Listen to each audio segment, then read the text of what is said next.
They say the land is rich, but everyone living on it? Still broke, still angry, still stuck.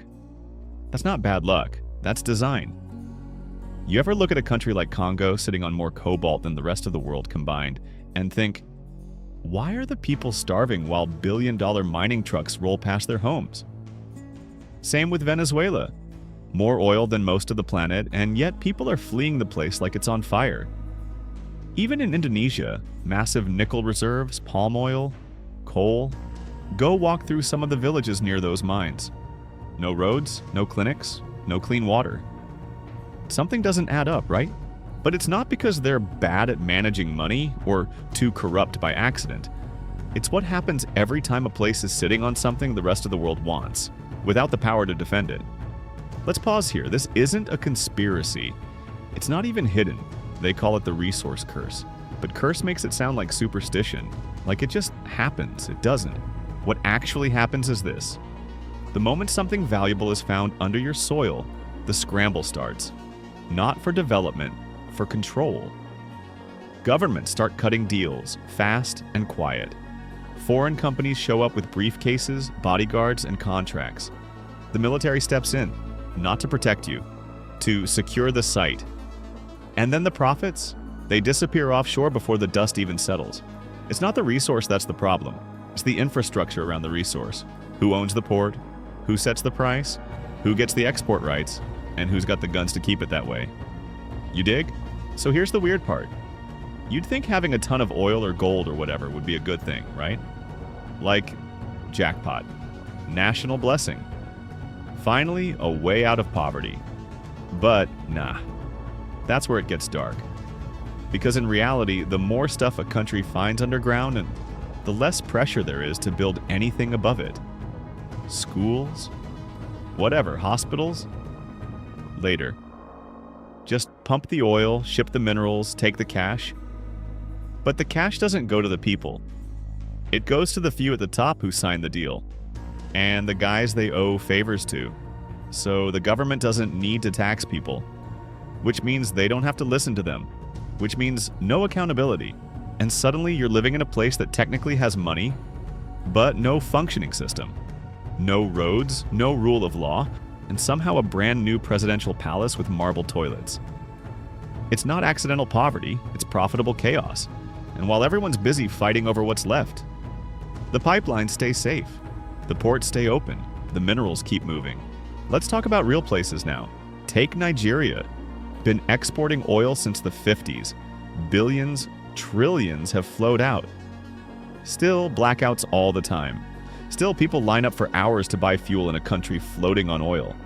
And the Democratic Republic of Congo? That phone in your hand. It probably has cobalt from there. Kids dig it out of the ground with their bare hands. Then it's shipped to power your Tesla. But try finding a hospital in the province where it came from. Indonesia's got its own version too. Nickel, tin, coal, palm oil, you name it. And while the stock prices go up in Singapore or New York, some of the mining areas still don't have basic sewage. You think that's by accident? Okay. Now here's where it gets a bit more technical, but I'll keep it real. This stuff has a name. Rent-seeking. Not like I'm renting an apartment. Number. It's when a group uses their power to control a resource and suck value from it without making anything useful. Middlemen, bureaucrats, politicians, foreign companies. They all line up with their hands out. Then there's something called Dutch disease. Basically, when your country makes a lot of money from one thing, like oil, your currency gets stronger. Sounds good? Not really. Because then everything else you try to export, like clothes or food, gets more expensive for other countries to buy. So your local factories? They die.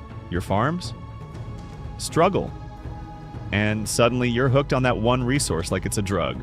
It's not just economics either. It's political rot. When your whole system runs on resource money, you don't build institutions. You buy loyalty. You militarize everything. You silence critics. Because if you lose power, you lose access to the money tap. So you get strongmen, coups, fake elections, and shiny high-security hotels right next to slums with no running water. Meanwhile, the outside world, they'll talk about helping with development, as long as the contracts stay signed.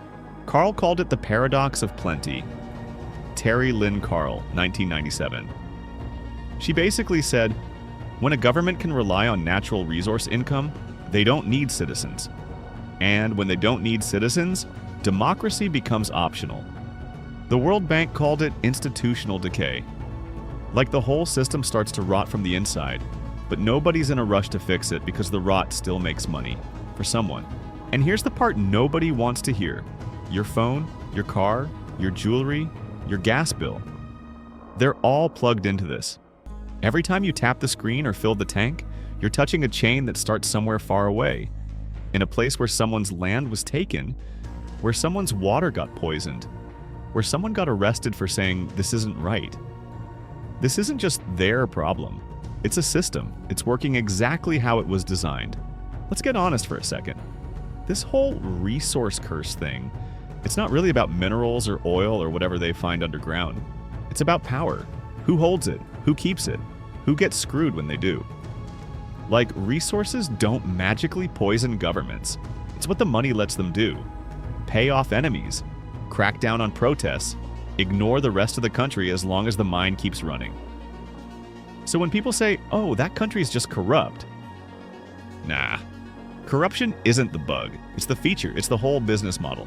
And the way it's all set up, it's meant to keep you poor, distracted, and scrambling while your land gets stripped out from under you. Because if you had schools, clean water, and roads, you might ask questions. You might want a seat at the table. Can't have that. So instead, they build fences, hire guards, say it's too complicated for locals to understand, then call it growth. And yeah, I know what you're thinking. Okay, so what now? We're all just stuck in this thing forever? Look, I'm not going to hand you some fake solution. There's no 3-step plan to fix a system that wasn't built for you in the first place. But knowing it's rigged, that's something. That's where the fight starts. Because if you know where the leash is, you can start cutting it. That means questioning who's writing the contracts, who owns the ports, who owns the media that tells you the mines are good for jobs. And maybe next time a politician shows up bragging about a new oil discovery, you ask, who's actually getting paid? This isn't just about Africa, or Latin America, or Southeast Asia. This is about everywhere the ground is rich and the people stay poor. It's about every country that gets told to develop while their wealth gets extracted by someone else. It's about the lie that more resources will automatically mean more freedom. They got the gold, you got the bill. And unless we start calling the game for what it is, nothing changes. But you know now.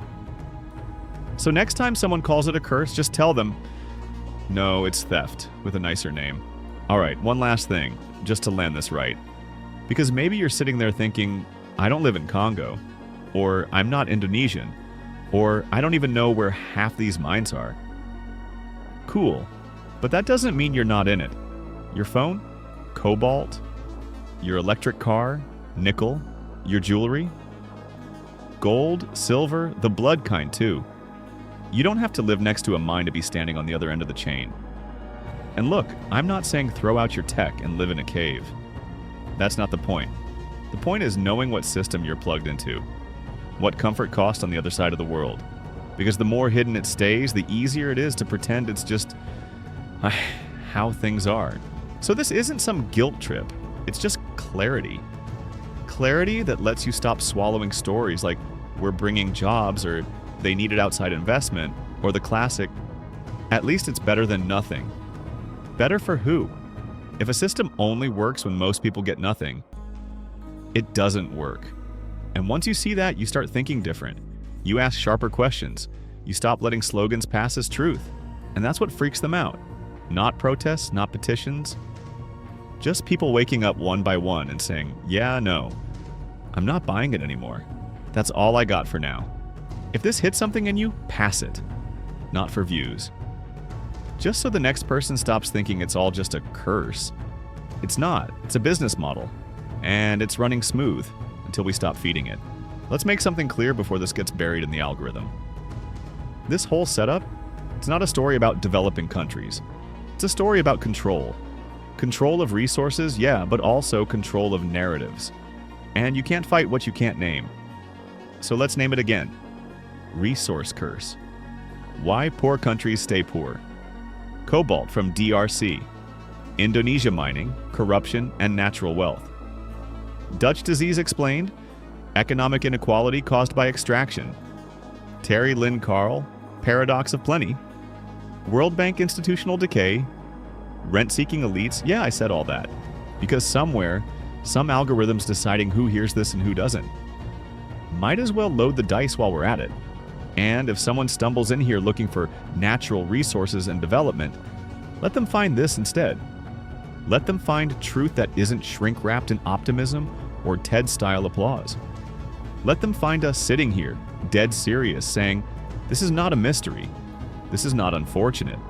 This is not a puzzle. It's the same playbook over and over. And the only thing that changes is who's still willing to believe the lie.